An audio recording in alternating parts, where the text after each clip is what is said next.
2番小橋、今節は今一つ目立つところがありませんが、今日は大矢を足場に実力の抜け出し狙っていきたいところでしょう。5番車、群馬の田村がこの3番手と上越勢が後方待機です。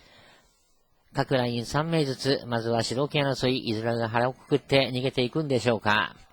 前で受けた3番丸山、外を9番、2番、5番と上昇。一旦インを切って、そのまま逃げるか、あるいは飛びつきを狙っていくか、9番大矢です。まずは大矢が難関勢を叩きましたが、ここは7番車、笹倉が行きます。笹倉の先方に1番佐々木、そして8番中村。4番手、中段マクリーチキープは9番の大矢。2番車、小橋がガード。6番日浦は切り替えて8番手となった3番丸山、まくっていけるかどうか。ここはペースで7番桜です。絶好の番手は1番佐々木、その後ろに8番中村。ここでまくり込む一気のまくりは9番大矢、まくりを決めるか、番手合わせていく1番佐々木ですが、ここは9番2番まくり込む、しかし7番桜も粘っていきます。